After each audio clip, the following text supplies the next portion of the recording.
प्रकाश भाई, मैं जरा एक चीज पूछ लूं, क्योंकि इस सारे हल्ले गुल्ले में एक और कल बात, एक चीज में चर्चा नहीं हो पाई आज। मुझे लगता है कल खड़गे साहब जितना गुस्से में थे, क्योंकि खड़गे जनरली इस तरह के व्यक्ति नहीं, एक एक सीनियर आदमी है, सीजन पॉलिटिशियन है, लोकसभा मतलब संसदीय राजनीति का एक लंबा मतलब आधे हाफ सेंचुरी से ज्यादा का जिनका एक अनुभव रहा है। कल उनको मैंने मतलब गुस्से में देखा, मैंने विचलित नहीं देखा, गुस्से में देखा, और उन्होंने बिल्कुल ठीक कहा, इज्जत चाहिए तो इज्जत देना सीखो। आप बेइज्जती करते रहिए, आप बदतमीजी करते रहिए, और आप वहीं से भाषण दे दे के कहिए कि मुझे इज्जत दीजिए, मुझे इज्जत दीजिए। मुझे ऐसा लगता है कि धनखड़ जी को भी आईना दिखाना जरूरी था, क्योंकि जो धनखड़ जी जिस तरह का काम कर रहे हैं, ये आप सोशल मीडिया कह लीजिए या कुछ भी कह लीजिए, दो लोगों को, चंद्रचूड़ साहब के जो काले कारनामे हैं, जो उन्होंने इस देश के संविधान के साथ खिलवाड़ किया और जिस तरह की गलतियां की, अगर हम तो उनको बेनिफिट ऑफ डाउट ये देंगे कि वो इस लायक ही नहीं, तो उन्होंने ये गलत काम जितने किए हैं जिसकी वजह से आज देश भुगत रहा है, वो और धनखड़ जी को, मैं धनखड़ जी पे भी एक टिप्पणी चाहूंगा, क्योंकि कल खड़गे साहब ने भी गुस्से में कहे हैं, और मेरे ख्याल में उनका जो कल बयान था बिल्कुल उचित था, जिस तरह से उनके साथ और पूरे विपक्ष के साथ धनखड़ जी व्यवहार कर रहे हैं। एक दो शब्द उस पर कह के फिर प्रियंका जी के बात पे हम लोग आ जाएंगे। देखिए आनंद जी, बात ऐसी है कि ये देश के अंदर अभी मुझे तो नहीं लगता कि कोई संविधान नाम की कोई चीज बची है, कोई प्रोटोकॉल नाम की चीज बची है। मुझे बताइए, जब जो आदमी सभापति के चेयर पे बैठता है उसको वो कोई पार्टी वार्टी का सदस्य रहता नहीं है कि ये उसने तो टोटली निष्पक्ष होके काम करना चाहिए। लेकिन अभी तो ये भाजपा के काल के अंदर, मैं आपको उदाहरण देता हूँ, महाराष्ट्र में आ रहे कोशियारी करके एक गवर्नर आए थे, वो बाकायदा राज्यपाल भवन के अंदर आरएसएस की काली टोपी पहन के बैठते थे, काली टोपी पहन के। अभी इसको क्या बोलेंगे आप? तुम आरएसएस के आदमी करके प्रवक्ता करके बैठे हो वहां पे राजभवन के अंदर। और मैं उनको एक मिलने गया था कोरोना काल के अंदर, उस समय पे हम एक क्या बोलते हैं, हमारा डेलीगेशन लेके गए थे वहां पे। तो आपको मजाक लगेगा, आश्चर्य लगेगा, उन्होंने मुझे खुद ये बोला कि भोरे साहब बोले कोई लाइए, बोले इनके उस समय पे ये उद्धव ठाकरे की सरकार चल रही थी, तो उन्होंने खुद मुंह से बोला, मुंह से, कि ये सरकार की कुछ पोल पट्टी मेरे पास में लाइए, बोले ताकि मैं इनको लेफ्ट एंड राइट लू। अब बोलो, how a governor can say like this? और काली टोपी, आरएसएस की काली टोपी पहन के वो आदमी बैठा है। और उसी के बाद में जिस तरीके से धनखड़ जी हमेशा काम करते हैं वहां पे उस चेयर में बैठने के बाद में,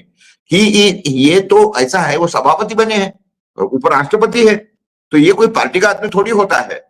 लेकिन अब जिस तरीके से वो ओछी बात है, एक ही शब्द वापरूंगा मैं, एकदम ओछी बात है। मैं उस दिन खड़गे जी का गुस्सा मैं देख रहा था इसके अंदर, जिस तरीके से बातें चल रही थी, तो ये सब देखने के बाद में मुझे तो अभी ऐसा लगा कि देश के अंदर डेमोक्रेसी नाम की कोई चीज बची नहीं है। और हम लोगों ने इसके ऊपर बात करना, बैठना, अभी ये तो हमने एक तो क्या बोलते हैं कि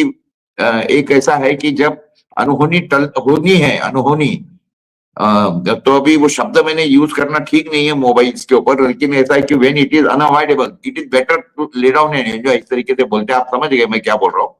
तो अभी इसी तरीके से ये लोकशाही के ऊपर जो बलात्कार हो रहे हैं, वो तो आपको और मुझे आंखों देखिए देखना है,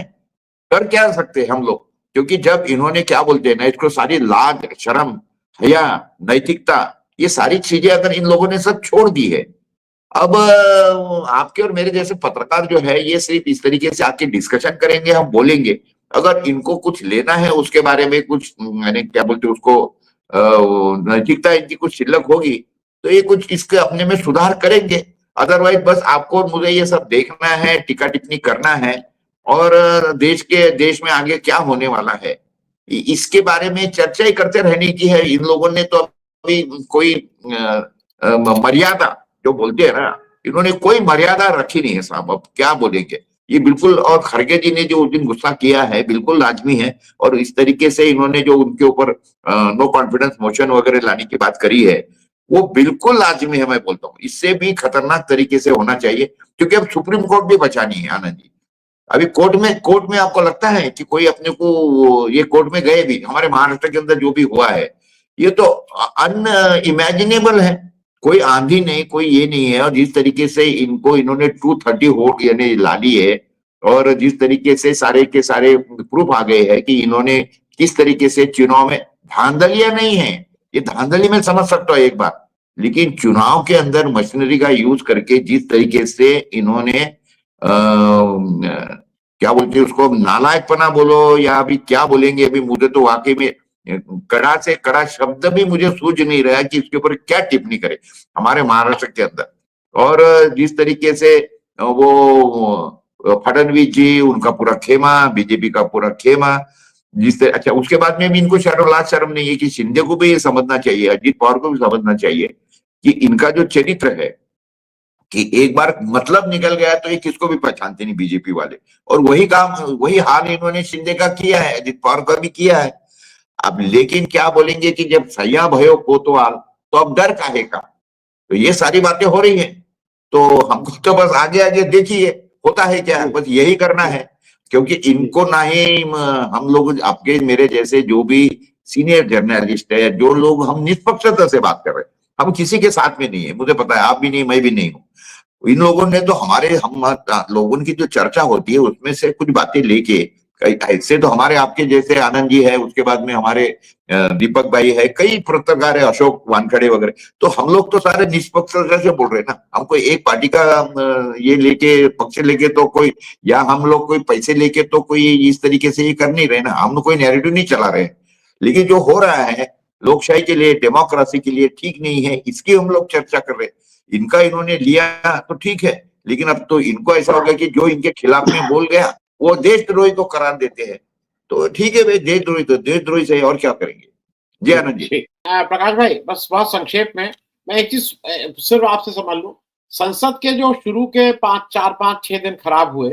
आपको लगता है कि ये जो बहस हो गई कॉन्स्टिट्यूशन पे, जो राहुल गांधी ने इसकी मांग की थी कि भाई आप कम से कम 75 साल हो रहे हैं, इस पे तो बात करा दीजिए, वो जो पर्पस था कि सारे देश तक अपनी बात पहुंचाने का, कि बीजेपी की जिसको कहते हैं ना पोल खोल वाला मामला था, उसमें काफी हद तक ये संसद सफल रही, या आपको लगता है कि इससे ज्यादा भी अचीव हो सकता था? प्रकाश भाई। नहीं देखिए आनंद जी, मैं बाकी की भी लोगों की सारी बातें सुन रहा था। अभी अपने सामने ये है कि देखिए, हमारे आदरणीय मोदी जी पहले बोलती थे कि ये मोदी की सरकार, मोदी की सरकार, लेकिन अभी एक बात समझ ली कि अभी मोदी की सरकार, मोदी की सरकार ये तो कभी सुने आता नहीं है, ये बंद हो गया। लेकिन उसके बाद में वो चालू कर दिया था उन्होंने, ये मोदी की गारंटी है, छाती हाथ ठोक के बोलते थे मोदी की गारंटी है, मोदी की गारंटी है। लेकिन अभी मुझे ऐसा लगता है कि जो मोदी की सरकार बोलते थे उसके जगह पे अभी हमने यही बोलना चाहिए कि अडानी की सरकार, ये अडानी की सरकार। तो बात ऐसी होगी, कहाँ की है ये, अभी कोई मोदी की सरकार नहीं, बीजेपी की तो सरकार बिल्कुल है ही नहीं, क्योंकि बीजेपी ऐसी पार्टी थोड़ी थी। कहाँ पे अटल बिहारी वाजपेयी के जमाने का उनका ये रवैया, और कहाँ पे ये, तो इसीलिए अभी हम लोगों ने भी, मुझे ऐसा लगता है कि चालू कर देना चाहिए कि ये अभी मोदी की सरकार या बीजेपी की सरकार ये बोलना बंद करके ये अडानी की सरकार ये पहले बोलना चाहिए। और मुझे ऐसा लगता है कि ये अडानी की जगह पे भी अपन ने ऐसा क्या करना चाहिए कि अडानी का अ ले लो, मोदी का मो ले लो, और शाह का शाह ले लो, तो अमोशा पार्टी बोलो इसको, कि मोदी भाजपा की पार्टी बोलने से ये अमोशा पार्टी है। तो ये आज के घड़ी के चिंता एक बात की है आनंद जी कि अभी जिस तरीके से इनके हाथ में सारा कारोबार दे दिया है, जैसे कोरिया का आप एग्जांपल लीजिए, जहां पे जिस तरीके से देश जो है पूरा कंपनियां चलाती है और वहां का एक तानाशाह बन गया है किम जोंग, तो उसी तरीके से यहाँ पे भारत के अंदर अगर अडानी का कारोबार अगर डूब गया तो निश्चित रूप से क्या हम ये समझ ले कि भारत डूब जाएगा, क्योंकि इन्होंने परिस्थिति तो ऐसे ला लिया आनंद जी। यानी अभी अगर अडानी को बचाना ये आपका मेरा देश सरकार का काम हो गया है, क्योंकि इन्होंने इतना कर्जा ले लिया, इनके पास में सारी चीजें हैं, सारा का सारा एयरपोर्ट इनके पास में है। अडानी डूब गया तो एयरपोर्ट बंद हो जाएंगे, फ्लाइट बंद हो जाएंगी, कारोबार बंद हो जाए। ये हमको ज्यादा सीरियसली सोचना चाहिए, एक बात ध्यान में रखिए।